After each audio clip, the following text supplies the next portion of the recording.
Hola, bienvenidas a todas, todos. Bueno, hoy estamos acá para la presentación del libro de Agustina O'Donnell, que está por aquí. Bueno, el libro es el acceso a la información pública y secreto fiscal. Ya creo que todas vieron quiénes van a estar acá presentando, además de ella. La doctora Carolina Roviglio, magíster en Derecho Penal de la Universidad Austral, especialista en tributación, jueza de la Cámara Nacional en lo Penal Económico. También vamos a contar con la presentación de la doctora Marta Neselias, especialista en Derecho Penal y Derecho Penal Tributario, titular del estudio Nerselias. La doctora eh, Alejandra Mangano, fiscal cotitular de la Procuraduría de Trata y Explotación de Personas, Protex, del Ministerio Público Fiscal. La doctora Fabiana Jafric, doctora en Derecho, con orientación en Derecho Constitucional de la Universidad de Buenos Aires, especialista en Derecho Tributario, jueza de la Sala Primera de la Cámara en lo contencioso administrativo, tributario y de las relaciones de consumo de la Ciudad Autónoma de Buenos Aires. Bueno, ya nuestra autora acá del libro, la doctora Agustina O'Donnell, doctora en Derecho de la UBA, profesora de Derecho Financiero y Género de la UBA, profesora de Derecho Tributario, jueza del Tribunal Fiscal de la Nación.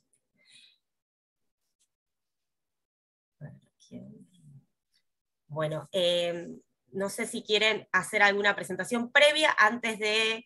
La idea sería hacer como preguntas para que esto sea más dinámico y que entre todas vayamos conociendo el tema y en particular lo que la doctora Agustina O'Donnell nos está presentando, ¿no?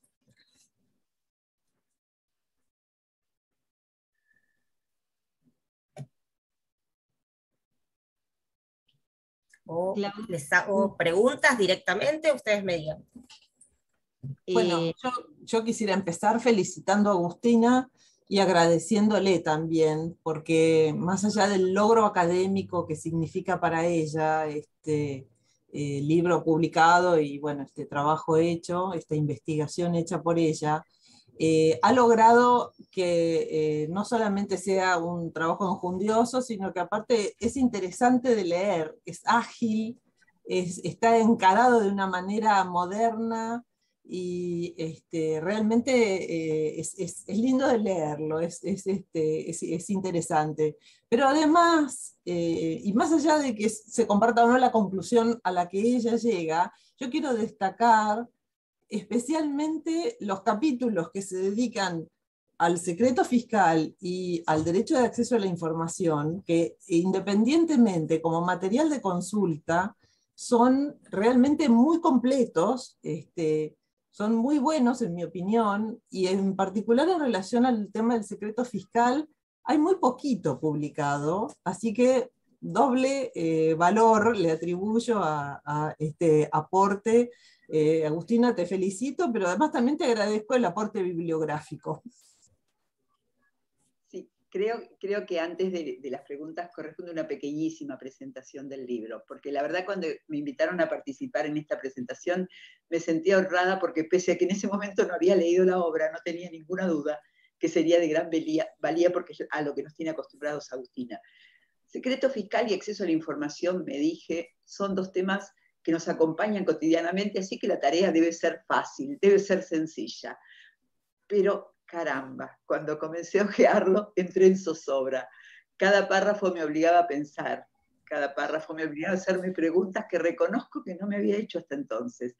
Por eso, pese a que no dudé que el secreto fiscal es un derecho humano esencial si hablamos de vida democrática, y que debe ser la regla, y que solo como excepción se debe permitir restringirlo en los casos en que resulte inevitable con una resolución judicial fundada, el libro de Agustina hace un análisis detallado y ordenado de resoluciones y jurisprudencia que van marcando límites muy precisos de ese derecho de raigambre constitucional. Algunas de esas resoluciones, desde mi mirada, pueden tener alguna objeción constitucional. Pero confieso que en cada párrafo de lectura del libro me surgían más preguntas. Las empresas no tienen intimidad. Un día nos dijeron eso, pero dijimos, bueno, tampoco tenían honor, pero lo reemplazamos por el crédito. ¿Hay algún equivalente a la intimidad en las empresas? La verdad que, Agustina, la cantidad de preguntas que me generaste y de inquietudes que sinceramente no había pensado a este momento son muchísimas. Nos contás que se trata de un derecho nuevo, que solo tiene 88 años, y la verdad que en una república es nada, pero que es un derecho que para colmo, con el crimen organizado, con los delitos transnacionales, obviamente tenemos que poner en jaque. Por eso, de verdad, yo también te agradezco, y te agradezco muy especialmente el capítulo que tampoco había pensado, en el que te referís a la Corte y al gobierno abierto judicial. Porque allí se explicitan los derechos de la ciudadanía a tener acceso a la información, a los procesos, aunque no pueda justificar ningún derecho legítimo. Y coincido en la mayor parte de los que describís, aunque me quedaron francamente picando algunos temas, porque en punto al derecho penal exclusivamente y a los procesos penales, yo entiendo que cuando hay una sentencia, la publicidad corresponde. Ahora me preguntaba, en otras partes del proceso, ¿cómo jugaría el principio de inocencia en la publicidad de las investigaciones? ¿En qué medida la publicidad puede perjudicar una investigación? No sé, miles de preguntas. Así que si lo que van a hacer son preguntas, es probable que yo les conteste con más preguntas. Así que gracias, Agustina. Hola, ¿qué tal? Buenas tardes. Bueno, en primer lugar quiero agradecer a Vero, a Agustina, la posibilidad de estar acá y de celebrar la publicación de este libro, que también me pareció muy interesante, muy bien escrito, y dejándonos guiar un poco por el nombre o la pregunta de la que parte el libro. Vamos a poner un poco de secreto y les digo que, así como dijera un célebre autor en una célebre obra, que es muy útil hacerse preguntas, pero es muy peligroso responderlas, Agustina parte de una hipótesis que es peligrosa y difícil de responder. Es si el secreto fiscal puede ser más democrático. Y entonces, a partir de esta difícil pregunta, nos va a guiar a un tema que no está muy visibilizado, muy tratado, como estamos diciendo y compartiendo en esta tarde, pero sin embargo está muy arraigado en nuestro sistema legal, atado a una idea de intimidad económica, de individualidad, una protección constitucional a la individualidad económica, como nos ilustra Agustina, y en un contexto que fue cambiando y que nos tiene hoy por hoy enmarcados en nuevos paradigmas. Entonces vemos esta evolución que nos relata Agustina desde la jurisprudencia del tema del secreto fiscal, y hay como una disociación. El tema no está a la altura, el tratamiento y la evolución del secreto fiscal no está a la altura del paradigma del acceso a la información. Y entonces, a partir de esta reflexión y otras que va a tratar Agustina, nos introduce un tema que ha sido muy poco tratado por la doctrina y muy novedoso como tesis doctoral. Para terminar esta parte y pasar a las preguntas de las que nos había hablado Claudia hace un momento, decir que en la obra reconocí partes de Agustina. Reconocí esa vocación que tiene por los derechos humanos, esa vocación por el estudio del derecho público, el derecho administrativo, el derecho tributario, esa vocación por la igualdad de género que atraviesa todos los temas que trata, y un reconocimiento a la idea de Guillermo O'Donnell de la accountability social, un homenaje a Guillermo O'Donnell, su padrino, un recorrido por doctrina muy elegida, pensada, y el rol de magistrada que también trasciende y traspasa toda la obra. muy linda obra y muchísimas gracias por permitirme ser parte de esta presentación. Muy bien, muchas gracias Fabiana. Doctora Alejandra Mangano. Sí, bueno, en principio agradecer especialmente a Agustina la convocatoria, también a Verónica que siempre nos promueve a estos encuentros y promueve, digamos, a todas las que estamos en AMJA a poder mostrar lo que vamos haciendo. En cuanto al libro de Agustina, entiendo también que muestra mucho de ella, de su generosidad, de su, digamos, de su don de apertura a nuevos desafíos. La conocí hace unos años específicamente tratando de buscar alguna conexión entre lo que es la lucha contra la trata y el derecho tributario específicamente, y siempre me ha nutrido, digamos, con su conocimiento y demás. Y leer este libro es parte también de ese vínculo. Yo voy a rescatar, digamos, en función también de mi especificidad, la cuestión de la desigualdad y cómo el derecho a la información es un factor que definitivamente es un factor de injerencia en la desigualdad estructural de las sociedades, y cómo, de alguna manera, el derecho a la información viene entonces a generar una democracia menos desigual, ¿no? Tampoco ella trae un dato que me pareció súper interesante, que es que los países nórdicos, en donde el grado de desigualdad es el más bajo, digamos, de la humanidad, no hay básicamente secreto fiscal, es decir, es en algunos países o hay algo muy, muy estricto de datos sensibles o no lo hay, y esto tiene que ver, creo yo, con muchas de las posibles implicancias que tiene un secretismo extremo o defender, digamos, el secreto fiscal, o extender, digamos, la denominación del secreto fiscal a otras cuestiones que hacen, por ejemplo, las relaciones humanas, las relaciones laborales, y este concepto de la contribución económica que constitucionalmente todos los ciudadanos nos sometemos a dar. Así que para mí la lectura fue muy, muy grata.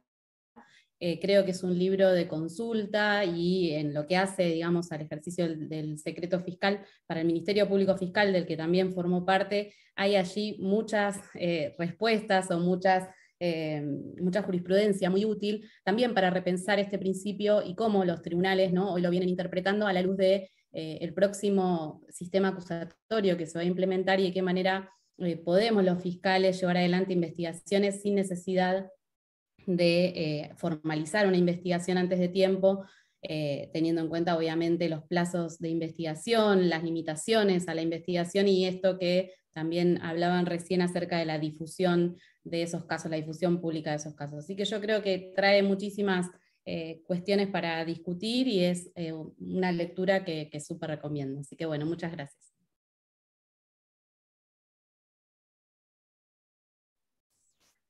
Doctora Agustina O'Donnell, ¿usted quiere decirnos algo antes de comenzar con algunas preguntas? Sí, a mí me gustaría mucho agradecerles, bueno, primero agradecer a AMJA por el espacio, agradecerle a Verónica Bonino por su enorme generosidad, agradecerles a quienes están acá y han hablado recién, no solamente por estar, sino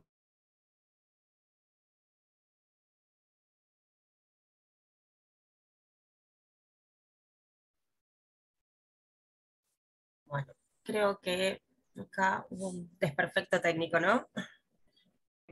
que cada una pudo extraer derivaciones y, bueno, también críticas, por supuesto.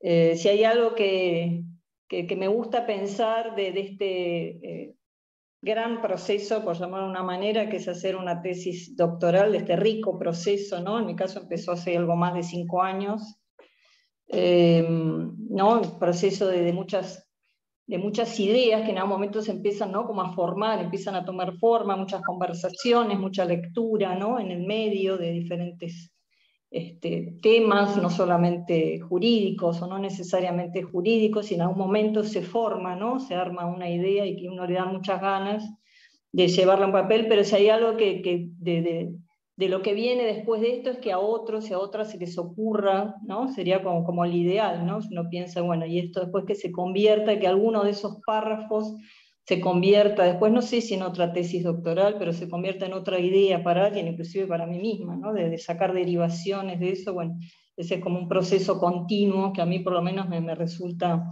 de un enorme gusto, ¿no? Me da mucho gusto pensar que también para otros puede ser útil. A mí siempre me gustó mucho leer fallos, reconozco, siempre le encontré mucha riqueza a los fallos y no solamente la doctrina del fallo, siempre me resultó muy rico cómo las partes exponían, ¿no? Las dos partes del conflicto. Y creo que este proceso inicia ahí, ¿no? A mí siempre me llamó la atención un fallo Hook de la Corte del año 2005, pasó bastante inadvertido, creo que para gran parte, digamos, de la población, salvo que se trataba de un abogado que en ese momento recién había empezado el proceso de la transparencia, ¿no? Del incipiente gobierno abierto judicial, y es un abogado que, condenado a abuso deshonesto, le pide a la Corte que publique la sentencia, pero que no publique su nombre, ¿no? Y ahí en esa sentencia, antes de Claude Reyes, ¿no? De la Corte Interamericana de Derechos Humanos, antes de que la Corte abriera las puertas, ¿no? y estableciera la publicidad de sus sentencias, salvo algunos casos muy excepcionales, ahí la Corte empieza a hablar, ¿no? De esto del principio republicano y por qué hay que dar a publicidad las sentencias con sus nombres y todos sus datos. Y bueno, a mí siempre ese fue, creo que fue el hito, ¿no? O el primer cimiento de por qué escribir de estos temas.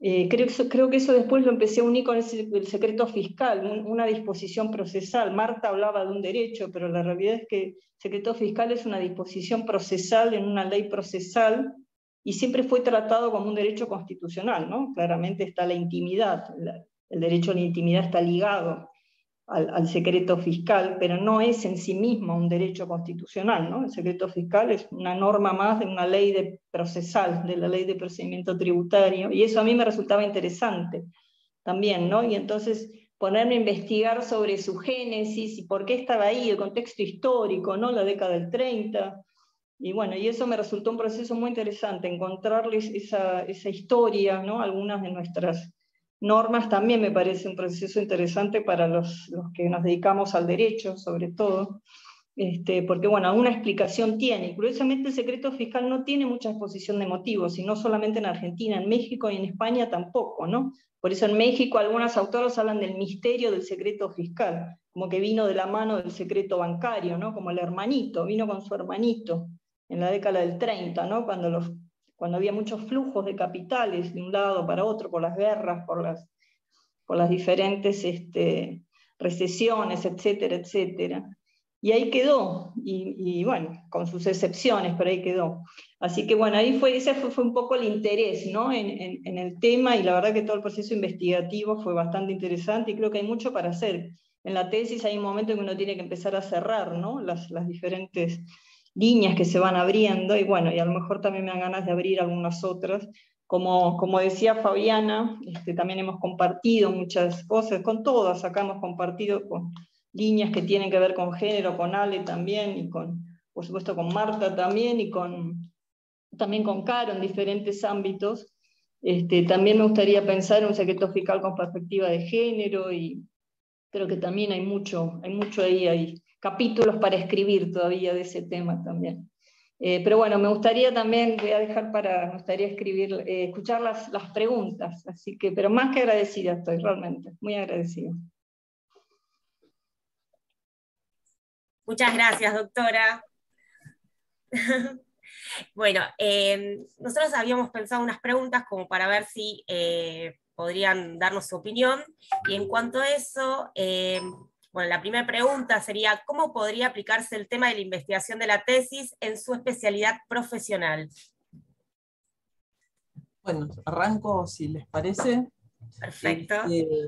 Hablando un poquito de delitos económicos como introducción, para que después se explayen más las que realmente están en el tema del libro, ¿no? Cuando se habla del tema del libro, para las que no lo han visto todavía, estamos hablando de la tensión entre el derecho a la intimidad, por un lado, y el derecho a acceder a la información, por otro, así que estamos ahí al máximo nivel, al nivel constitucional, sin ninguna duda. Y en esta tensión, que bueno, como Agustina bien lo dice en el libro, ¿no? Estamos hablando de un derecho humano, al acceso a la información, y por otro lado también de un nivel importante de protección a la intimidad, más allá de, como decía Marta hace un ratito, bueno, a qué llamamos intimidad cuando estamos hablando de una empresa, que es generalmente el protagonista en los delitos económicos, ¿no? Que es lo que voy a mencionar yo, ¿no? Toda la información que los contribuyentes, a mí me parece que el ingrediente fundamental cuando se habla del secreto fiscal es que, si bien es información que está en registros estatales, ya sabemos cómo se define en términos de información pública, pero es información que ha sido suministrada de manera compulsiva por los contribuyentes, ¿no? Entonces ahí hay un ingrediente que me parece que hay que tener en cuenta. De todas maneras, la Corte ha hablado del tema y ha dicho que el secreto fiscal tiene como finalidad darle seguridad a los contribuyentes, y ahí entonces a este nivel estamos hablando de un deber de los contribuyentes de colaborar con la administración, ya sabemos cómo funciona eso, un derecho a la protección de esos datos que tiene el contribuyente que los tuvo que brindar. Y del otro lado, la contracara es una obligación de los funcionarios de la administración pública de reserva, guardar reserva y de eventualmente responder en caso de incumplimiento de esa reserva. Entonces hasta ahí, diría yo, no sé, después Agustina me corrige, estamos con todos los matices que están analizados en el libro y con total profundidad, pero estamos en un nivel de la administración pública con una obligación, una regla de cumplir el secreto y las excepciones. Cuando nos pasamos al plano penal, ya no estamos hablando de contribuyentes obligados y de funcionarios públicos del otro lado, sino que estamos hablando de imputados y estamos hablando de jueces y fiscales que están interviniendo en ese caso. En el caso específico de los delitos económicos y empresarios, del ámbito empresario, nos encontramos con la primera particularidad, que es que gran parte de la prueba está en registros que tienen la Inspección General de Justicia, el Banco Central, las entidades bancarias, la Comisión Nacional de Valores, la AFIP, la colaboración que se suele pedir a la UIF. Y en todos estos casos nos encontramos con el secreto fiscal, con el secreto bancario, con el secreto financiero, con el secreto bursátil, con el secreto de la información de los organismos antilavado, y ahí tenemos una gran dificultad, los que le damos tanta dedicación a lo práctico y al resolver los casos y a buscar la solución de los casos, ¿no? Porque acá tenemos dos planos, el plano académico de las ideas y del cambio de opiniones y de ideas, que el solo hecho de generar opiniones distintas ya ha cumplido, Agustina, has cumplido con la razón de ser de los grados académicos, creo yo. Pero por otro lado estamos las que día a día estamos trabajando ahí, tratando de resolver caso por caso, y como decía, nos topamos con estas dificultades de los funcionarios guardando secreto, como decíamos recién que debe ser. Ahí lo primero que se me ocurre a mí mencionar, después vemos qué conclusión se puede extraer, pero hay que hablar del principio de razonabilidad, ¿no? Los derechos no son absolutos, pueden ser reglamentados en la medida en que la reglamentación sea razonable. Bueno, toda la elaboración del artículo 28 de la Constitución y todo lo que los códigos procesales significan en relación a la reglamentación del artículo 18 de la Constitución, por ejemplo. Así que yo empezaría por ese lado. Está bien, está el secreto fiscal con todas esas características que dice Agustina bien en el libro, que yo traté de brevemente mencionar, pero bueno, la tenemos ahí, como existe la protección del domicilio privado, como existe la protección de la correspondencia, como existe la protección de las comunicaciones, tantos bienes. Así que descrito así ese marco, yo diría, como punto de partida, bueno, obviamente un juez puede levantar autofundado el secreto en el caso de una investigación, porque justamente si hablábamos de razón suficiente para esta reglamentación razonable del derecho, de la del artículo 28, la existencia de una investigación por un delito en principio nos abre la puerta para la posibilidad de encontrar razonable levantar ese secreto. Ahora, dejando de lado la situación del juez con motivación suficiente y razones suficientes para levantar el secreto, si se incorpora información a un expediente, lo primero que me parece interesante mencionar para quienes no están en el ámbito penal es que todos los sumarios penales son secretos, salvo para las partes. Recién el juicio es público, con lo cual los sumarios penales son públicos solamente para las partes. Ahí ya hay un punto, digamos, que se destaca, me parece, en relación al tema del libro, ¿no? En ese sumario, a su vez, podemos encontrarnos con algunas tensiones que yo pensé a lo largo de la lectura del libro, se me ocurrió mencionar como para dejarles estos temas. Primero, las defensas tratando, por supuesto en ejercicio de sus ministerios, de usar esta herramienta para tratar de evitar que determinada información sea incorporada en los expedientes. Eso por un lado.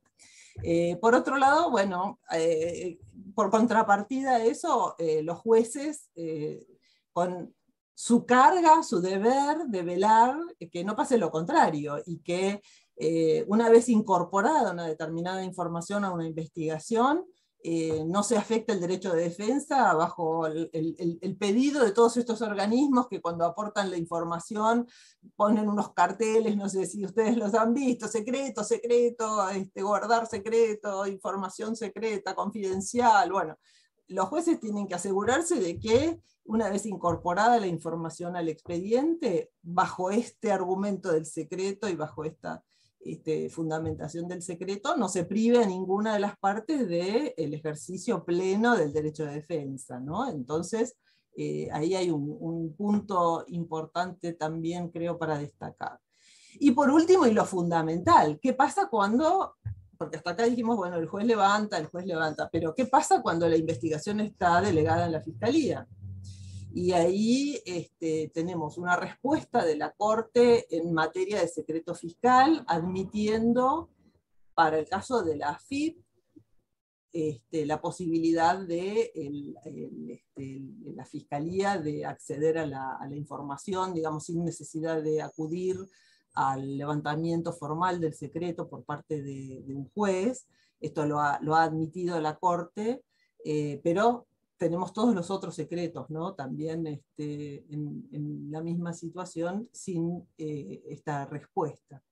Así que bueno, lo dejo planteado, son los temas que me pareció que en el ámbito de la investigación de los delitos económicos se nos suelen presentar y bueno, después si les parece seguimos, no sé, las escucho a las colegas. Bueno, ¿alguna quiere agregar algo más? A mí me resulta casi imposible no hacer alguna aclaración después de lo que he escuchado. Y para ser intelectualmente honesta, tengo que decir desde dónde yo miro el derecho, porque evidentemente el rol que desempeñamos, la actividad que desarrollamos todos los días, en alguna medida nos formatea la cabeza y nos hace mirar las normas desde ese lugar. Entonces, yo los miro desde el lugar de la defensa penal, los miro como defensora penal en la mayor parte de los casos. Y allí no tengo ninguna duda que los tratados internacionales explicitan el derecho de intimidad y que la intimidad es un paraguas en donde están cubiertas todas las injerencias arbitrarias a la vida privada, al domicilio, la familia, la correspondencia. Y aunque Agustina nos dice que ninguno de ellos habla de la intimidad económica, tampoco en el texto constitucional, realmente yo después que lo leí me puse a pensar, para mí no es una norma procedimental, para mí es un derecho de raigambre constitucional, un derecho que se encuentra metido dentro de la intimidad, que integra nuestra intimidad, y cuando pensé en la intimidad económica, yo creo que mi intimidad, la que protegen los pactos, lo que protege la Constitución, no puede desgajarse en trozos, sino que abarca todas las áreas de mi ser persona.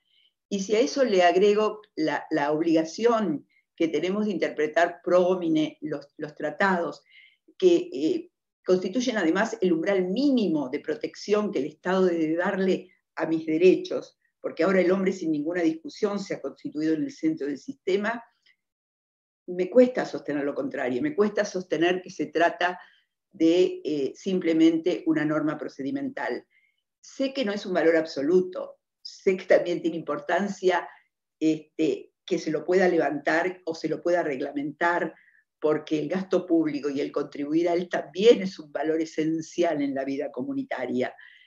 Pero me pregunto, ¿en qué colabora la publicidad en esta obligación ciudadana? ¿No existe otra manera de cuidar que esa obligación se cumpla de una manera eficaz, pero menos agresiva a los derechos del sujeto? Una cosa es que el ente recaudador me inspeccione, me fiscalice, ingrese en mi intimidad para investigar cuánto cumplo yo con mis quehaceres. Obviamente con todos los recaudos formales, ¿no? Pero esta publicidad sí es obligatoria. Esta publicidad es la publicidad fisco-contribuyente. Pero hay un límite a esa injerencia o a esa publicidad de mis datos, de datos de mi economía, que hasta pueden significar un montón de cosas, hasta poner en peligro mi seguridad en este momento de tanta inseguridad. Es decir, que todo el mundo sepa que yo tengo determinada cuenta con millones de dólares, por ejemplo. No sé, me parece que la intimidad puede ceder, pero que el interés público que se exige para que ceda no es por la publicidad misma. Entonces, en caso de que, si se trata de funcionarios, ojo, estoy hablando del ciudadano de a pie. En el caso de funcionarios no tengo ninguna duda que la regla se invierte y que ahí debe de privilegiarse la publicidad, que ahí debe privilegiarse que conozcamos todo porque hace a la propia gestión de la cosa pública. Pero bueno, no podía dejar de aclarar lo que obviamente son miradas diferentes porque depende desde qué lugar lo miramos, pero yo creo que la intimidad me está absolutamente protegiendo el secreto, todo lo que yo le diga, le cuente al fisco respecto de mi situación económica. Bueno, la verdad que escuchaba a las dos colegas que presentaron bien las diferentes posiciones que puede tener esta interesante pregunta. A mí se me ocurre también solamente dar una perspectiva desde el rol de profesoras que tenemos muchas de nosotras, y creo que el trabajo de Agustina desmitifica el rol de este instituto que yo comparto acá con Agustina, que es parte del derecho formal y que está asociado a una protección a la intimidad, a la intimidad económica, para plantearse frente a otro paradigma que es el de la mayor participación. Y en esto, desde la doctrina, me lleva a pensar que quizás en la enseñanza del derecho tributario, la perspectiva que nos introduce Agustina nos permite ampliar el espectro de cómo vemos el derecho tributario, ¿no? Como un conjunto armónico, autosuficiente, esa autonomía calificadora de lo sustantivo y esas reglas ayornadas en lo formal, que toman parte del derecho administrativo, ¿no? Como un sistema en sí mismo, para ampliar esa mirada y llevarlo a lo constitucional. Y en esto pensaba hace un rato que cuando en el año 94, en la reforma parcial de la Constitución, se discutía la inclusión de formas de democracia semidirecta, la mayor participación, toda esta mirada de la mayor participación, el control social, impacta necesariamente en instituciones pensadas en otro contexto, y creo que este es un buen ejemplo de esas instituciones. desde mi trabajo, desde mi labor jurisdiccional, me lleva a estar alerta a que esas cuestiones que uno muchas veces consideran dadas, tienen que ser repensadas en el contexto en el que estamos. Y todo este trabajo y toda esta situación que nos va marcando Agustina sobre el entendimiento del instituto del secreto fiscal con los sesgos de género me pareció muy interesante también, y es otro tema que me parece importante para estar alerta en la labor cotidiana. Muchas gracias. Bueno, y yo retomando entonces también mi sesgo laboral como fiscal, sí, también, a ver, coincido con que existe una tensión de derechos y que esa tensión tiene que ser resuelta a la luz de la razonabilidad como eje, digamos, de análisis en cualquier causa penal, ¿no? Sin embargo, me parece que el legislador no lo estableció, digamos, al mismo nivel que la protección del domicilio o la protección de los papeles privados. Digamos, si uno mira rápidamente la legislación, en caso de que la investigación esté delegada en los términos del 196 en el fiscal podría requerir a la AFIP esa información y no tiene que pasar por el juez, cuando en realidad toda la legislación procesal federal, al momento de la delegación de funciones en el fiscal, salvo en el caso del secuestro extorsivo, que es una legislación muy particular en función del riesgo de vida que hay alrededor del caso, para allanamientos o para intervenciones telefónicas, incluso para registro de comunicaciones, sí nos exige a los fiscales expresamente pasar a través del juez. No así en el caso del secreto fiscal. Y esto tiene una correlación, digamos, me aparto un poco con de la idea de que es información que los contribuyentes dan de manera compulsiva. Cualquier declaración jurada es autodeterminativa y digamos, creo que el último registro, por ejemplo, de la evasión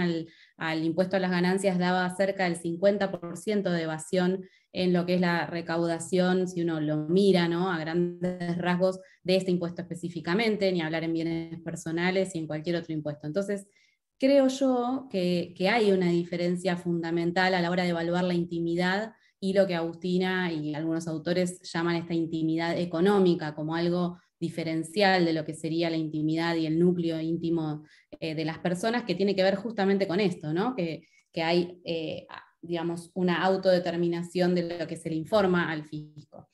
También comparto una idea que vi ahí en el libro de no tenemos que, digamos, como sería en la confidencialidad médica, promover una confidencialidad que haga que las personas contribuyan a la salud pública yendo al médico de manera inmediata, aun cuando fuera de eso hubiera la comisión de un delito. Me parece que en lo que es el derecho tributario y específicamente las normas que rigen el derecho tributario, no está detrás esta función de cooperación del Estado, sino que está una obligación legal que hay que cumplir en todas las instancias y que de alguna manera precede este fin como virtuoso que las prohibiciones de declarar de los profesionales de la salud, por ejemplo, se autoimpone, digamos, el Estado en el proceso penal y en general en las reglas del derecho. Con lo cual, digo, me parece que de todos modos el libro es interesante en tanto abre todas estas discusiones y no toma, si bien tiene una conclusión y adopta una postura, la presentación de los temas es una presentación muy amplia y muy generosa también respecto de todas las visiones. Así que me parece que en ese punto sí es importante, pero bueno, insistir que desde el Ministerio Público Fiscal entonces habría que modificar un poco la legislación en torno a esta idea de la delegación de funciones del juez, porque si nuestra ley, digamos, federal, ya sancionada hace 6 años, pero no completamente implementada, sino en parte, coloca en los fiscales el rol principal de investigación, es decir, ya la dirección de la investigación no está en cabeza de los jueces, sino que estará en cabeza de los fiscales. Mantener esta normativa que supedita a la delegación de funciones el hecho del acceso a la información, me parece que tampoco cumple ningún rol desde la perspectiva de la protección de derechos. Es decir, es una norma procesal que cae, digamos, en desuso si uno mira toda la jurisprudencia también de la Corte, que va en línea con el principio acusatorio y la idea de que son los fiscales quienes deben investigar y resguardar y, digamos, y llevar adelante las investigaciones, y los jueces serán los que en definitiva van a juzgar esos casos y van a resolver en esos conflictos. Entonces, justamente con una Corte que ha sido tan insistente en el principio acusatorio, parece, por ejemplo, desde mi punto de vista, un poco desfasado el fallo del año pasado en el pedido que hizo la Procuraduría de Investigaciones Administrativas para acceder a la información. En los hechos, como un poco decía Carolina hace un rato, en lo que es la práctica cotidiana, todas las investigaciones preliminares en donde hay una sospecha de delito económico, hoy en día el Ministerio Público las tiene que judicializar, es decir, tiene que formular un requerimiento de instrucción para poder acceder a lo más básico, que tal vez nos concluya en la inexistencia de delito. Entonces, hoy en día se genera una congestión a la hora de el trámite de estas investigaciones preliminares que el Ministerio Público está facultado a hacer, porque sí o sí tiene que darle el estatus de causa penal, es decir, tiene que esperar que un juez incluso se la delegue en los términos del 196, aun cuando en los delitos económicos muchas veces el acceso a esta información nos daría o echaría por tierra la sospecha de delito. Así que creo que estas cuestiones, pensar estas cuestiones también son interesantes aprovechando el libro. Decía al principio y reitero ahora que realmente me pareció sumamente interesante el libro porque hay cosas que las tenía absolutamente consolidadas como verdades divinas, y la lectura del libro evidentemente me despertó el interrogante. Y no quiero centrar en este punto porque realmente el tema de la información también tiene sumo interés, pero hay un fallo de la Cámara Federal de Córdoba muy reciente, yo lamentablemente a esta edad ya no me acuerdo los nombres, pero es de junio del 22, es de ahora, que confirma la nulidad de la incorporación de los informes que estaban amparados por el secreto fiscal, porque previamente no se había levantado el secreto fiscal, es decir, no dice no se puede acceder a la información fiscal. Dice que tiene que existir previamente el auto fundado que diga que releva ese secreto, y debe ser una orden escrita y firmada. Y aclara inclusive que el levantamiento que no lo exige por un mero rigorismo formal, sino que la averiguación de la verdad en el proceso penal tampoco es un valor absoluto, y entonces que se deben seguir las normas para obtenerlo, ¿no? Y ahí hace mucho hincapié en el tema del secreto y lo trata como un derecho a la intimidad. Pero bueno, pasemos a los demás temas que también tienen mucho interés, ¿no? Perfecto. Justo iba a preguntar igual si conocían algún caso de jurisprudencia que puedan marcarse en el objeto de investigación. Pero bueno, acá justo mencionaste este último que no recordabas el nombre, pero bueno, es muy reciente. No sé si alguna quiere acotar algo más en cuanto a esto.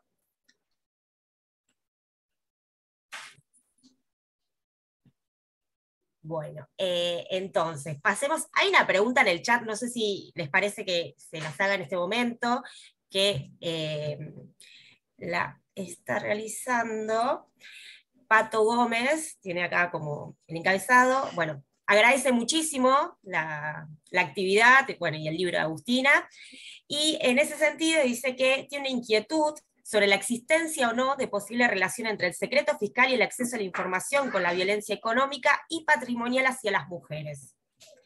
No sé si alguna quiere hablar respecto de esto.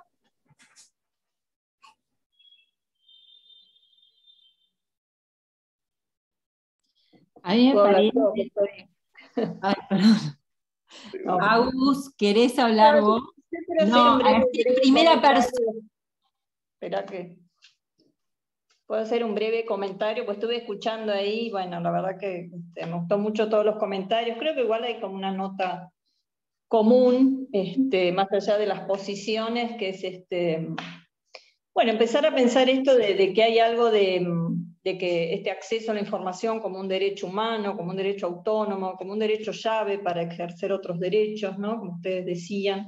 Bueno, por supuesto se encuentra con un montón de límites propios del proceso penal, pero a mí me gusta pensar también que son límites muy, muy concretos, pero por ahí en otras ramas, ¿no? O en todo lo demás, A mí me gusta mucho, y creo también que fue lo que llevó un poco también a elegirlo como tema de investigación, esto de pensar a mí siempre me hacía un poco de ruido esto como que el único interesado en el interés fiscal era la administración tributaria, ¿no? Como el interés fiscal, el único que le interesa recaudar, o el único dueño, ¿no? Se debería decir, del interés fiscal es el fisco, ¿no? Y eso a mí siempre me hacía mucho ruido, ¿no? Como si el ciudadano, o nosotros, o yo, no fuera interesada, ¿no? En que el fisco recaude. O sea, ¿no? Como que el fisco recaude bien los impuestos, que el fisco gaste bien, o sea, el fisco me refiero al Estado, ¿no? Que aplique bien, que controle bien, que los que están exentos realmente usen bien esas exenciones, que los que no están exentos no usen las exenciones, que los subsidios se den a quien realmente le corresponde el subsidio, ¿no? Esta idea de un sujeto pasivo de la obligación tributaria, pero un sujeto activo también interesado en que el que tiene que pagar pague, que el que no tiene que pagar no pague, por supuesto, también interesado en eso, ¿no? Como abrir esta idea de interés fiscal, y bueno, y esto requiere información, ¿no? Ahí viene un poco el proceso de la información como un insumo social, ¿no? De que hablaba Guillermo, habla mucho el oxígeno de la democracia, hay un montón de otros conceptos que sirven también para ampliar, saliendo del proceso penal, digo, ¿no? Y para decir, bueno, ¿por qué?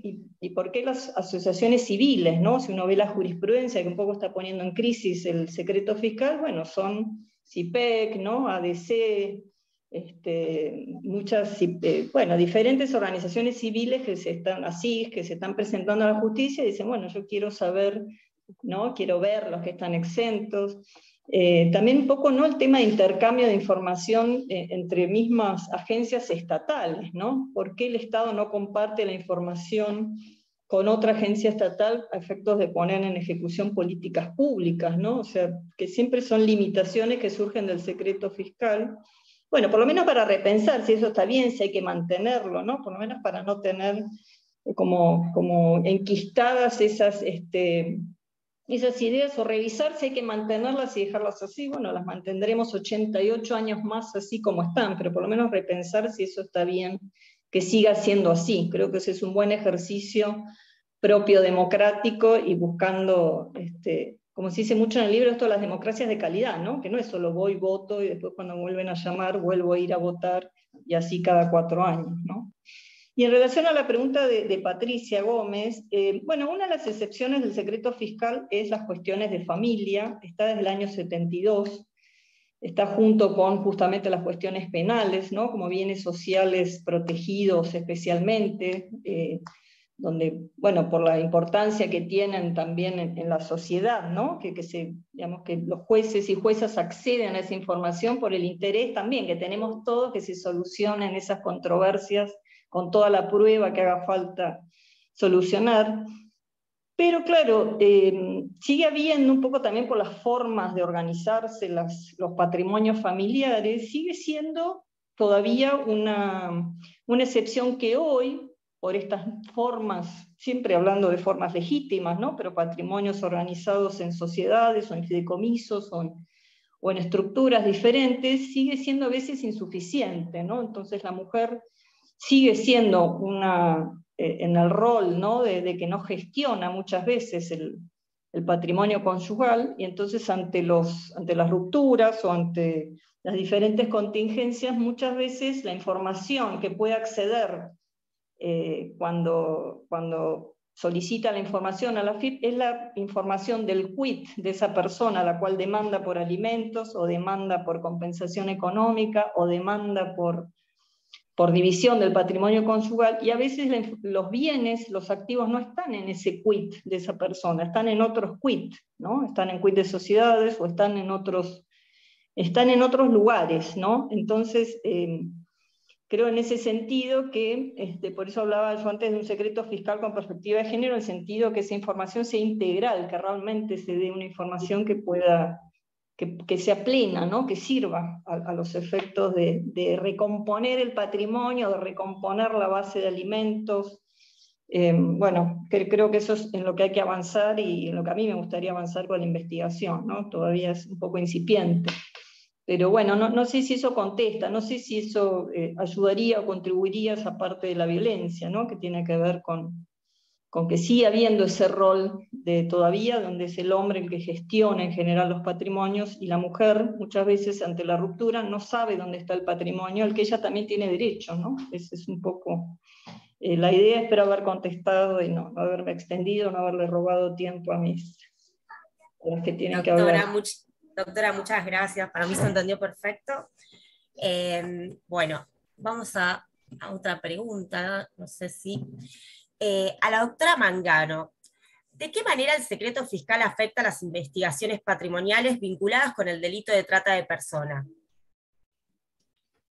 Bueno, muchas veces se habla de la trata más asociada a la trata sexual, ¿no? Pero hay todo un campo de análisis en lo que es la trata laboral y la actuación en general de la Administración Federal de Ingresos Públicos, tanto en lo que es el área de la seguridad social, pero también en el área tributaria, ¿no? Y bueno, hace poco más de un año, la AFIP creó una dirección específica para trata de personas, que está haciendo un trabajo, digamos, muy importante en lo que es inspecciones, ¿no? Y hablando de esto, en las inspecciones, digamos, como etapas de detección del delito de trata y considerando, ¿no?, también que hay muchísima normativa internacional, especialmente el protocolo del 2014 de la OIT, adicional al convenio sobre trabajo forzoso, que dice, bueno, los organismos públicos tienen que detectar la trata de personas a raíz de inspecciones, a raíz de la información existente.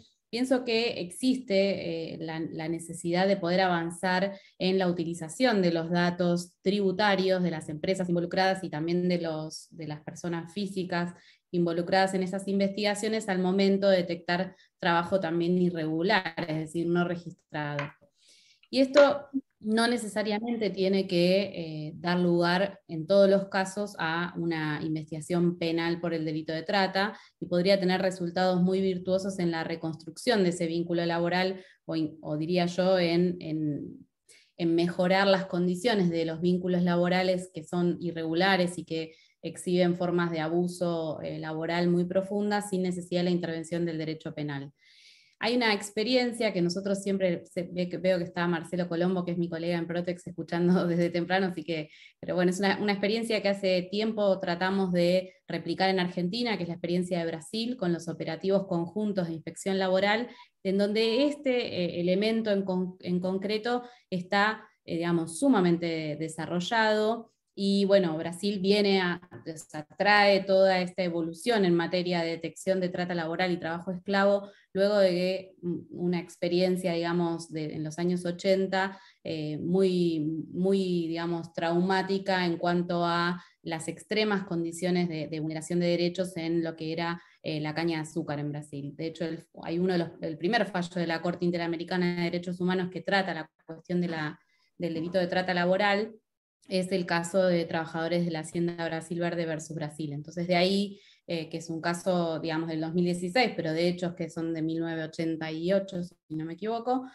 trae esta cuestión, y entonces Brasil reacciona de esta manera. Y trae también en la legislación brasilera contra el trabajo esclavo otra cuestión que de alguna manera la vi reflejada en el libro de Agustina, que tiene que ver con el derecho a la información de las terceras personas respecto de, por ejemplo, la utilización de trabajo esclavo en las cadenas productivas. Es decir, Brasil tiene, por ejemplo, un registro público de una lista negra de empresas en donde se detectó trabajo esclavo, y esa es información que también se hace pública de alguna manera. Entonces, creo que en el plano de lo que es la detección y también la prevención del delito de trata laboral, existe una enorme implicancia que puede llegar a tener la utilización, ¿no?, de la información fiscal a los fines de la investigación de este tipo de delitos. Creo que la AFIP está en línea de poder llevar adelante o profesionalizar, digamos, a sus cuerpos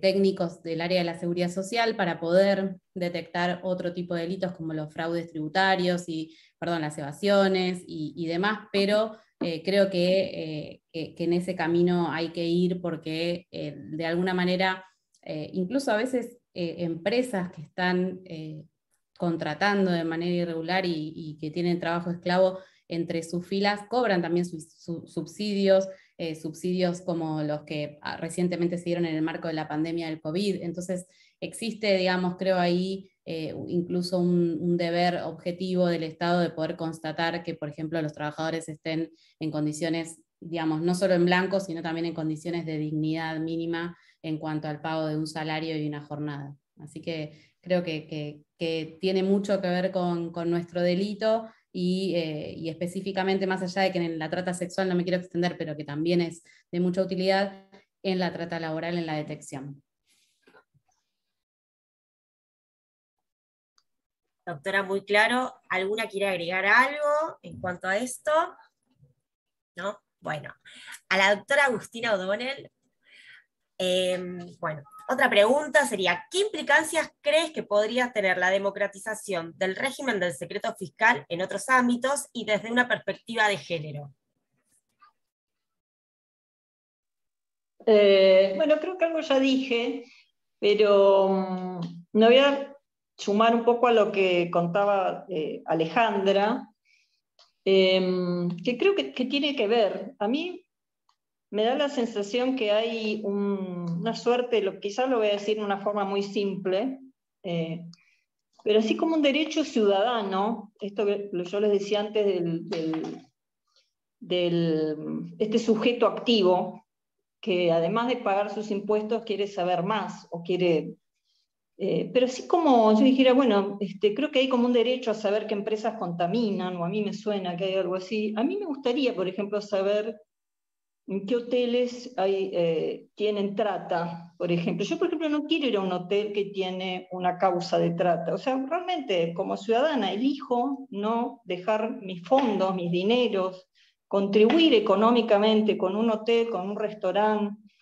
Es decir, además de comprometerme a denunciar la trata de mujeres, si la veo en la esquina de mi casa, realmente no quiero participar de la cadena económica, ¿no? Entonces, yo no sé si es el naming and shaming, tiene bastantes detractores en cuanto a la efectividad, ¿no? de esos instrumentos, pero me da la sensación que debería haber algún tipo de publicación para que como ciudadanos ejerzamos esos derechos, ¿no? Yo no quiero participar, no quiero dar mis ganancias o no quiero contribuir a las ganancias de lo que es hoy las grandes criminalidad económica, ¿no?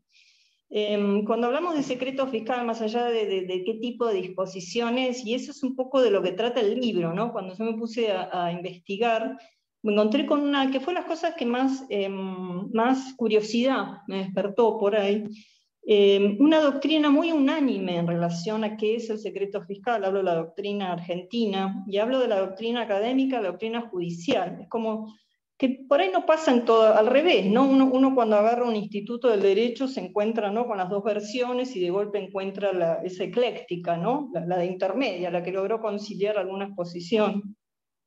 El secreto fiscal es como una única corriente, derecho a la privacidad, a la intimidad, no importa si escribe un profesional, si escribe un juez o jueza o si escribe un funcionario, ¿no? Eso a mí me despertó una enorme curiosidad para seguir leyendo un poco más. Pero también tengamos en cuenta que el secreto fiscal protege por igual a las ganancias lícitas de las ilícitas, y eso también me parece muy interesante, ¿no? Yo no sé de qué manera, o sea, yo tengo claro en mi ejercicio profesional cómo lo tengo que aplicar al secreto fiscal. No soy legisladora para proponer reformas a esa legislación, pero sí me lleva a replantearme una disposición del año 33 en el contexto, en el gobierno de Justo, ¿no?, que se inserta en nuestro ordenamiento, y si bien tiene un montón de excepciones, tiene un formato muy parecido en su origen, y está interpretada casi en su forma originaria, ¿no? Alejandra se refería a un fallo muy reciente de la Corte, donde todo su fundamentación son esos fallos del año 40, del 41, del 50, del 51, o sea, todo una ristra de fallos originarios, ¿no?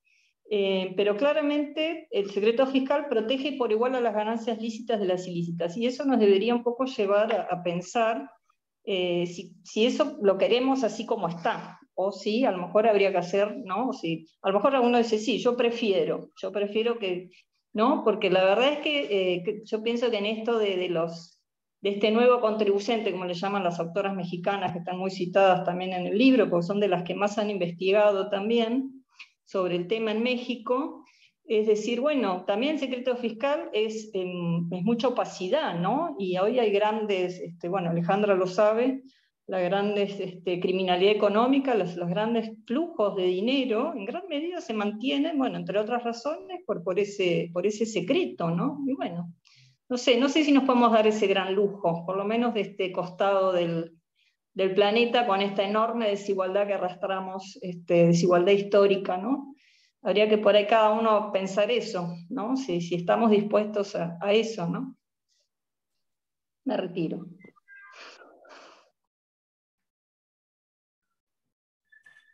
Perfecto, doctora. No sé si alguna querrá agregar algo en cuanto a esto. No, lo único que querría decir en relación a lo de las ganancias lícitas e ilícitas, tiene absoluta razón Agustina, que no podemos medirlas con la misma vara.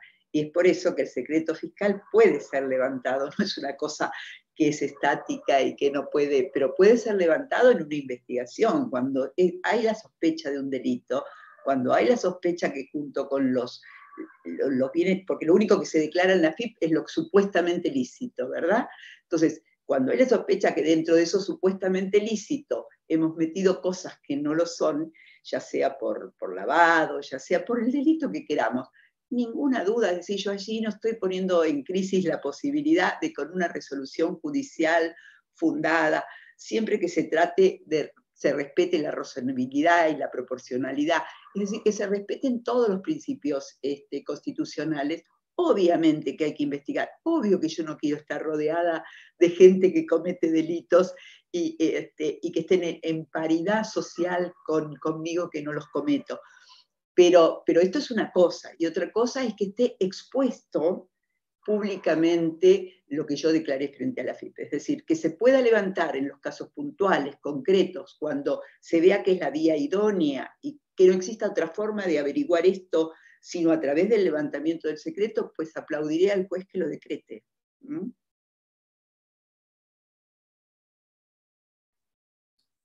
Muchas gracias, doctora. No sé si alguien necesita hacer alguna pregunta.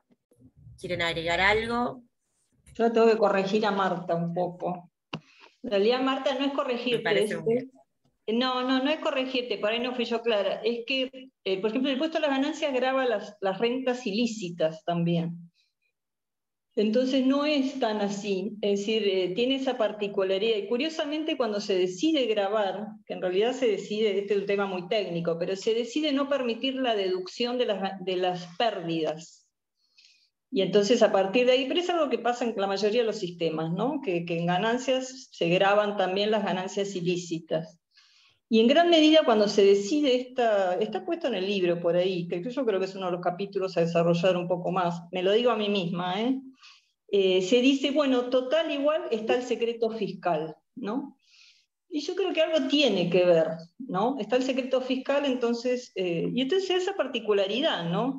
Esto tiene, lo decía Casas en uno de sus artículos, acá los tributaristas nos ponemos de pie cuando lo nombramos, esto del dinero no huele, citaba Vespasiano, un emperador del Imperio Romano, que con la historia del dinero no huele, bueno, el dinero de las ganancias ilícitas al fisco no le importa, no importa dónde venga, el fisco quiere recaudar. Y bueno, yo tampoco pretendo revisar si eso es moral o no es moral, porque es una discusión que está recontradada. Lo que digo es que el secreto fiscal también permite que no nos enteremos si el de al lado, a lo mejor es un gran contribuyente, pero está contribuyendo por ganancias ilícitas, ¿no? Porque total el fisco quiere recaudar el impuesto a las ganancias sobre esas rentas también. Lo que pasa es que yo lo que no quiero es ir a ese hotel, por ejemplo, ¿no? No quiero contribuir yo con ese hotel. No sé si debe o no debe contribuir al 35% de ganancias, a lo mejor debería contribuir al 60%. A lo mejor un día presento yo un proyecto de ley que diga que las ganancias ilícitas deberían contribuir más, no igual que uno de ganancias lícitas, ¿no? Pero no sé, esa parte no la tengo claro. Pero lo que quise decir es eso, es que el secreto fiscal protege a todos los contribuyentes por igual, inclusive aquel que tiene explota un lugar de trata de mujeres. A lo mejor ese también inclusive se incluye en un plan de pagos, en una moratoria de 120 cuotas, es un contribuyente más. Bueno, eso para pensar también, ¿no? Tal vez estamos como un poco cada uno fraccionando su mirada, porque acá los que estamos más del lado penal lo vemos distinto. Yo empecé hace un ratito cuando empecé a describir el paso, digamos, del ámbito administrativo y describía por lo menos lo que a mí me pareció que abordaba el trabajo de Agustina, hablaba del obligado, del contribuyente, que tiene su deber de colaborar con la administración, los funcionarios públicos a nivel de la administración pública que tienen el deber de guardar la reserva y que eventualmente podrían llegar a tener responsabilidades si no lo cumplen. Y cuando pasamos al plano penal, no hablamos más ni del contribuyente ni del empleado público, estamos hablando del imputado y de bueno, los funcionarios o magistrados judiciales que tienen que velar cada uno por su, desde su lugar, y hablé de lo que se espera, sería ideal que hagan los jueces de velar por los derechos de todos y bueno, los fiscales, ¿no? Pero cuando hablamos, me parece a mí, desde el plano penal, lo que plantea Agustina no parece una situación conflictiva. No está más el secreto a esa altura, ¿no? No sé, Marta, vos qué, o si hay otras penalistas, no sé. A mí me parece que Agustina tiene razón cuando nos dice yo no quiero ir a ese hotel, yo tampoco.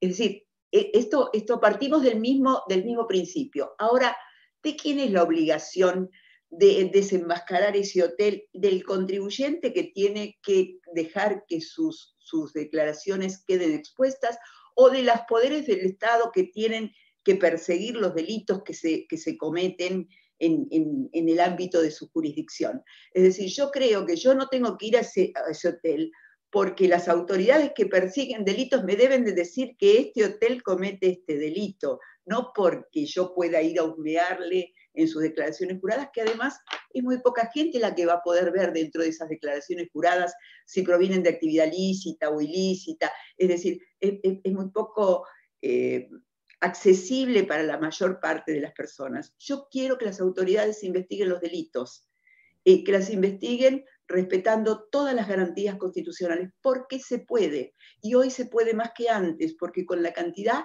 de información, con la cantidad de herramientas informáticas, con la cantidad de formas en que yo tengo de reconstruir la vida económica de un individuo, cuando es lícita y cuando es ilícita, es imposible que no pueda ser perseguible cuando proviene de delitos. Es decir, partimos de mí.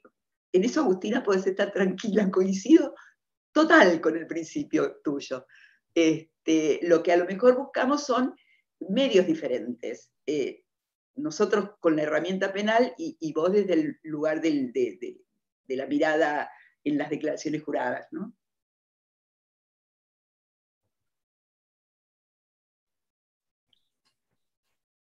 Bueno, perfecto lo que han dicho acá, las tres. No sé si alguna quiere agregar algo más. Siempre consulto, ¿no? Bueno, desde el chat les voy comentando que muchas personas están poniendo que las felicitan a Agustina, felicitan a las expositoras. Muchísimas gracias por esta charla. Bueno, felicitaciones por el libro, el debate, en definitiva, todos son en el mismo sentido. No sé si ustedes quieren decir algo más, si no, podemos pasar a que cada una resuma a grandes rasgos más o menos qué es lo que más les interesó o despertó de este libro, como para ir cerrando o finalizando con esta presentación. ¿Les parece? Sí, yo antes quería agradecer especialmente a Ida Tarditi, a la doctora Tarditi, que estuvo presente. Bueno, para mí es un enorme honor que haya estado escuchando y participando. Así que bueno, quería agradecer antes y a todos, por supuesto, y a todos los que estuvieron ahí participando además activamente. placer. Muchísimas gracias. Por mi parte, y agradecerle acá a todas mis colegas, a esta altura amigas, por todos los comentarios, la dedicación puesta, y no los quiero demorar al público, así que a todos mil gracias. Bueno, justo Luz Neida Solís acaba de hacer una pregunta, no sé si la paso por acá, que es cómo vinculan el tema a la ley de extinción del dominio. Este es otro tema que no tiene tanto que ver con el secreto fiscal, pero que sí es sumamente importante.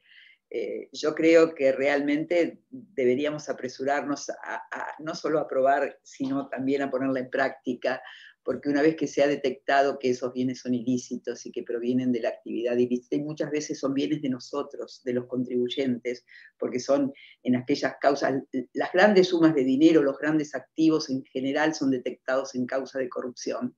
Y pues obviamente tendrían que volver a que puedan ser empleados en aquellas razones que tienen los impuestos, es decir, en el bien de todos.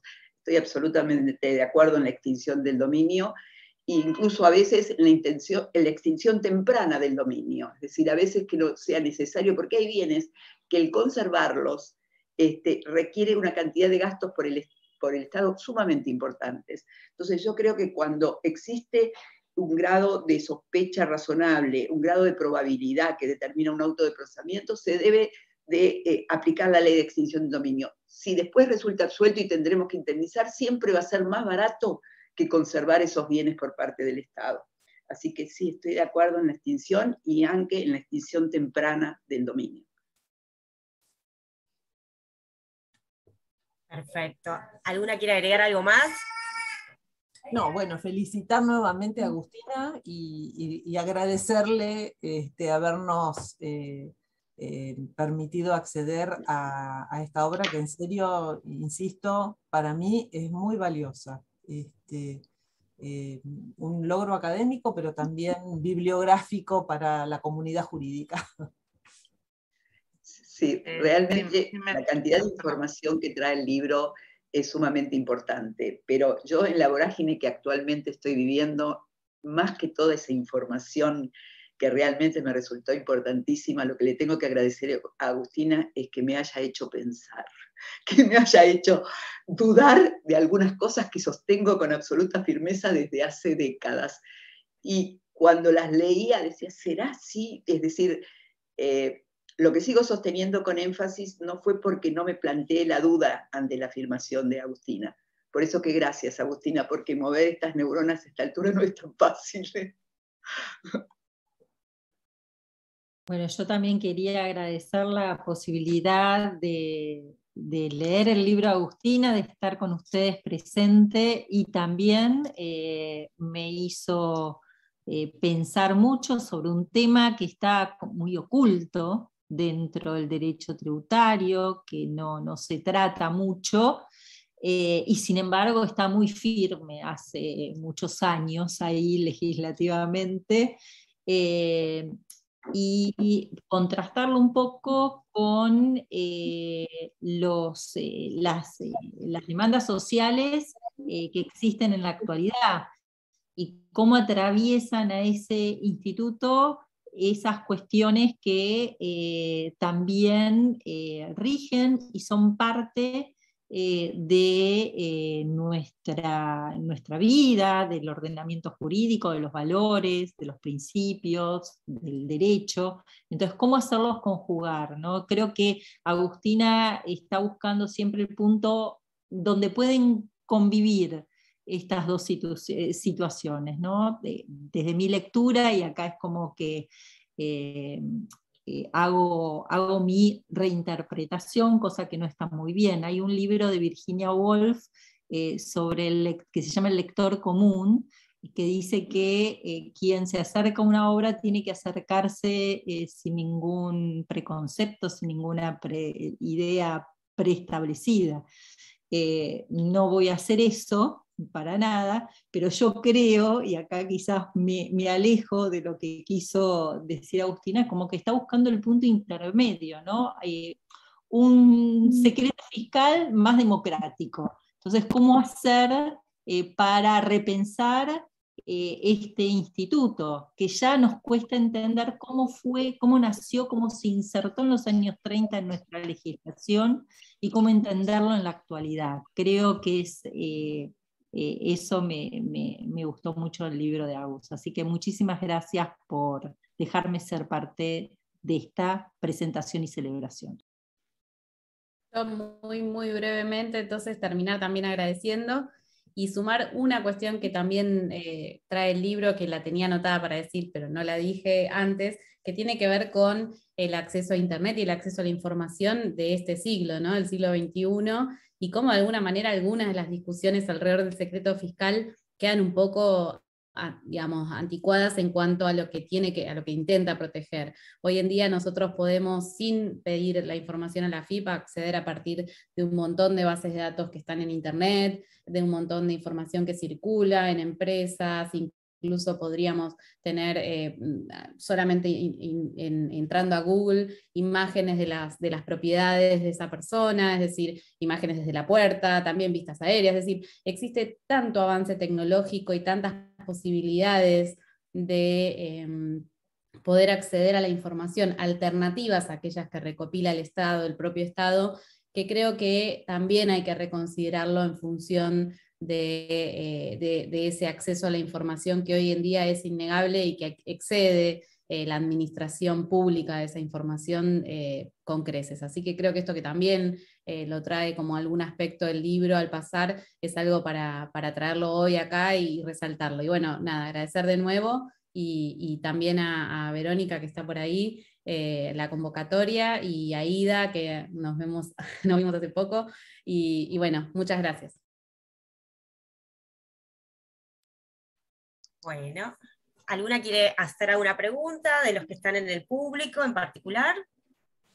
Yo, si me permitís, ¿Cómo no? Claudia, quería agradecer, por supuesto, a todas las expositoras, felicitar a Agustina una vez más por este medio y decirles también que quienes estuvimos escuchándolas nos vamos cargadas de preguntas, no solamente a partir de la lectura del libro de Agustina, sino también de haberlas escuchado. Creo que abrieron un montón de puertas entre todas, y creo que, bueno, por lo menos personalmente me voy cargada de dudas. Así que bueno, quiero agradecer también, acá en este momento está un colega de México que está agradeciendo por el chat, y también tenemos gente de República Dominicana también, así que bueno, la verdad que ha sido un encuentro y una tarde súper interesante para todos. Muchas gracias.